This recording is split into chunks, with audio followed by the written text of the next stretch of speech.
ഇങ്ങനെയുള്ള കറുത്ത പഴം ഇവിടെ കഴിക്കാൻ ഭയങ്കര ബുദ്ധിമുട്ടാട്ടോ. കാണിച്ചു തരാം, തെളിവ് സഹിതം കാണിച്ചു തരാം. ഇക്കോ മോനെ, പഴം വേണോ?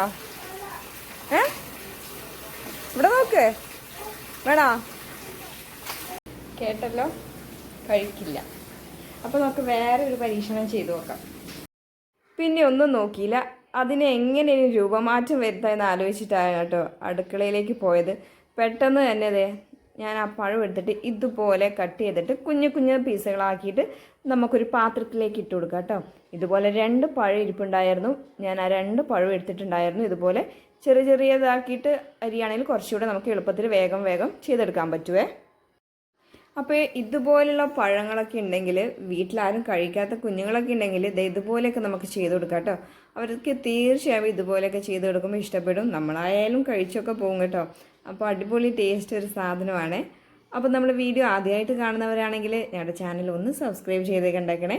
കൂടെ ആ ബെൽ ബട്ടണും കൂടെ പ്രസ് ചെയ്യാൻ മറന്നു പോകരുത്. അപ്പോഴേ നിങ്ങൾക്ക് എപ്പോഴും നോട്ടിഫിക്കേഷൻ വരുമ്പോൾ പെട്ടെന്ന് തന്നെ കിട്ടത്തുള്ളൂ. അപ്പോൾ നമുക്ക് പെട്ടെന്ന് തന്നെ നമുക്കിത് ഉണ്ടാക്കി നോക്കാവേ. ഇത് നമ്മൾ പഴമൊക്കെ ചെറുതായി നുറുക്കി എടുത്ത് വെച്ചിട്ടുണ്ട്. ഇനി അടുത്ത പരിപാടി എന്താണെന്ന് വെച്ചാൽ ഒരു ഫ്രൈങ് പാനിൽ എടുക്കുക കേട്ടോ. അതിലേക്ക് നമുക്ക് ആവശ്യത്തിന് നെയ്യ് ഒഴിച്ചു കൊടുക്കാം. നെയ്യ് ഒഴിച്ചിട്ട് അത് ചൂടായി വരുമ്പോൾ ഈ പഴം നമുക്ക് അതിലേക്ക് ഇട്ട് കൊടുക്കാം കേട്ടോ. ഇനി ആ നെയ്യിൽ കിടന്ന് ഈ പഴം ഒന്ന് നമുക്ക് ചൂടാക്കിയെടുക്കാം. നല്ലപോലെ വാട്ടിയെടുക്കാം കേട്ടോ. നന്നായിട്ടൊന്ന് വാടി കിട്ടട്ടെ. കുറച്ചുകൂടെ നല്ല ഡാർക്ക് യെല്ലോ കളറായിട്ട് വരും. ആ സമയത്ത് ഇനി ഇതിലേക്ക് നമ്മൾ തേങ്ങയും പഞ്ചസാരയും ഉണക്കമുന്തിരിയും കൂടി ഇട്ട് കൊടുക്കുന്നുണ്ട്. ഉണക്കമുന്തിരിയൊക്കെ നമ്മൾ നേരത്തെ തന്നെ റോസ്റ്റ് ചെയ്ത് വെച്ചതാണ്. തേങ്ങയും പഞ്ചസാരയും അതുപോലെ നേരത്തെ തന്നെ നമ്മൾ റോസ്റ്റ് ചെയ്ത് വെച്ചതാണ് കേട്ടോ. അപ്പോൾ അതുകൊണ്ട് നമുക്ക് പെട്ടെന്ന് തന്നെ ഉണ്ടാക്കിയെടുക്കാൻ പറ്റും. നമ്മൾ ഈ ചെയ്യുന്നതിന് മുന്നേ അങ്ങനെ ചെയ്തിട്ട് ആദ്യമേ എടുത്ത് വയ്ക്കാം. ഇനി ഇതിൻ്റെ അകത്തേക്ക് ഞാൻ ഒരു 2 സ്പൂണ് റവയാണ് ഇട്ട് കൊടുത്തത്.